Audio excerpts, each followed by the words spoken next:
Hello, Silver Squad, and welcome back to the truck for one of our little truck updates. I just left the gym. That's typically when we tend to do these. Now, if you're new to my channel, I typically have a sofa that kind of goes along with the title of the channel and whatnot. But I've started doing these little updates for my truck just for quick type situations or whatever. It's just the quickest way to do it. So, anyways, welcome to the sofa. Welcome to the truck. Now, what we're going to be talking about today is the juror. Did the juror blow the case, or who knows what the title will be? Okay, so what we're talking about is the Lori Daybell trial. Once the trial concluded, the jurors leave. A few of them were interviewed, and one of them said something that kind of had everybody clutching their pearls and being like, oh my gosh, what's going to happen? So I watched Nate Eden talk about this, and I actually saw it. If you follow me and you live stream with me the trials and whatnot, then you'll know, like, we were listening to some of the reporters as this happened, like after we watched the verdict or whatever. And I remember even thinking to myself when I heard it live, where I was like, what did he just say? And I felt like there was two, y'all correct me if I'm wrong here. This is sofa speculation because my memory is like, kind of blurry with it.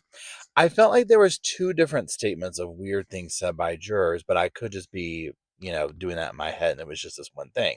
So if you don't know what it was, this gentleman basically made a statement that was saying that, he felt bad for Lori in a way because she's already serving these 3 life sentences. And he said it to the effect of, like, on my way home last night. Well, when he said it was like the day of the verdict, like that they gave. So it's like, well, you weren't supposed to know that. You know what I mean? Like, you weren't supposed to know that information. So why did you say it? Were you confused? Were you tired? Were you this? Were you that? Now, I watched Nate talk about it, like, separately or whatever, and he had Rachel Smith, the special prosecutor, on. And basically, my understanding, again, correct me if I'm wrong with this, is that she's like, it really just kind of depends on the vibe as to whether this could be a serious issue. Now we fully expect, and like she said, and like we've seen if you follow true crime, Lori's going to appeal. This is normal. This is, a nothing burger. This is what people do, right? It's just part of the process, so that could possibly come up. Now, I would say this. So that's the gist of it. So let me get to my thoughts on it, whatnot. Yes, when I first heard it, I was like, huh? Are you serious? Because you know what it does? It brings me back to the moment of Alec Murdoch, where, I mean, the ink wasn't dried. And then we had the whole courtroom Becky situation going on, and it's just like everyone gets all up in it. Emotions are run high. It's a very intense time. Now, I'm going to make a separate video talking about the jurors that were interviewed, and specifically the one who's gone on like several news channels and YouTube channels and talking about their experience, because I made a bunch of notes. So I'm just going to keep this to this one. I guess I have a few thoughts. It surprises me from a legal standpoint that jurors are just kind of let out and like, okay, well, here you go. Oh, by the way, there's going to be a sea of people sticking microphones in your face. I almost feel like it should be part of the process of, like, I mean, can we not, like, get them safely to their cars? Almost like sequestering them. Because again, and I saw multiple people say this, of, you're coming out, and like I think Nate said this, where he was like, he's a professional. He's been trained. He knows to kind of digest this or that or whatever and gather your thoughts. And if this was basically a mistake that this guy said and he didn't know, but he just misspoke or whatever. And I would tend to agree, where I'm like, yeah, you never know. I mean, you're coming out of this major situation, and then all of a sudden, microphones are in your face. You're tired. You're emotionally drained. You're mentally drained. It's probably not a great time to be sitting there and talking about this. I'm not trying to shame the juror for this, because I mean, it is what it is. You're walking out and doing this. I mean, from what we've learned, these people are literally walking out and finding out for the first time from reporters that, Lori did away with her whole family, right? So it's crazy, right? So one thing that surprised me with this trial was that it was not sequestered. And I go back and forth on sequestering, like, in my thoughts, because, number one, I feel bad for the jurors if they're going to be on some trial that ends up being crazy long. They're sequestered. That is a lot. It's already a lot that we ask of, the civic duty with jurors and whatnot, to come in, listen to the stuff, yada, yada, yada. But it surprises me in this day and age where we have all this access to technology and phones right at our fingertips.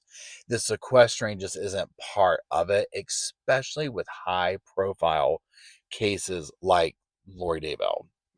Okay, so there's that. Secondly, my thing that I said where I'm surprised there's not some kind of laws or something, and maybe each courtroom's different, where they're like, hey, we're gonna sneak the jurors out through, this gate to get on the bus, so you don't have to deal with the people out in the media. You can reach out to them if you want to, but you're not gonna have stuff stuck in your face, whatever. Because also what jurors probably, I'm sitting there thinking with jurors, I'm like, they don't really know what they're walking into. In this case, especially where we're hearing like some of them, they didn't really know who Lori was. They didn't know all the other crimes. Imagine if they had found her not guilty. And then they walked out to a sea of reporters and said the first thing on their mind and learned those first things on camera. You know what I mean? Um, so I'll be curious in the future if there ends up being something put in place that is more uniform across the board with this. Now, specifically with this, am I like, oh, do I think it's an issue? I mean, definitely it could be because, I mean, to me, I'm like, if the dude knew that she had 3 life sentences and like he had looked up the case or his wife or whoever, whatever told him, right? Um, I think that could be an issue. Do I think specifically with this one and hearing what we've heard? Probably not, because I think that it's like, other people did. I could imagine if he went to the court. So let's change this. Imagine he came to the courtroom and was like, "Oh my God, you guys, guess what? She's already serving 3 life sentences. Major issue. Not that I'm wanting Lori to get out of trouble, right? I mean, I'm thinking of the precedents that it sets for things to come. Major, huge issue or whatever. Well, listening to a couple other people talk, I'm like, they didn't have any idea, or whatever. So I don't think this dude ran in there. If he happened to know or he looked it up or someone told him, it's almost like he kept it to himself. And again, I'm no professional, right? So the courts have to figure that out. And if Lori comes up with a good enough argument and it gets it appealed, I mean, Lord help us, right? But it just goes to show. Now, the one person who was in there talking where they were like, oh, my grandmother's jaw hit the floor when I told her I was going to be on the Lori Daybell thing and I didn't know who Lori was. And she's like, you don't know who Lori is. And Taz, I believe their name is. I can't 100% remember. I got to look it up. Like, imagine how hard it is to keep your mouth shut. So imagine you're going home, you're on the Lori Daybell thing, and say your person, whoever, husband, wife, whatever, they've been following it, and they know that. How difficult would that be for them to not say anything, right? I personally, at this stage in life, I'm so nosy, and it's different because I do this, right? I just don't think I could logically be on a high profile criminal case like this because I could not trust myself not to look on the phone. Or, like we've talked about, maybe they didn't look on the phone, but you know how stuff works. Like, if you talk about something, you start getting ads about it. So it's like, in this area, and especially if you're in the local area, well, this is where they're at. So, all the local media, all the stuff, it's all talking about this. It's huge, and they're learning this as they go, like, wait, this is like major, major. Like, there's like all these people here. So how would you avoid hearing anything about it other than I am putting headphones on and dark glasses on, getting home and just not even doing anything? So I think that this is like a case for like, maybe we should look more into sequestering and whatnot.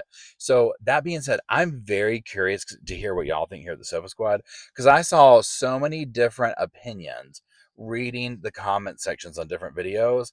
A majority of people kind of felt the same way, where it was just like they're not blaming the dude.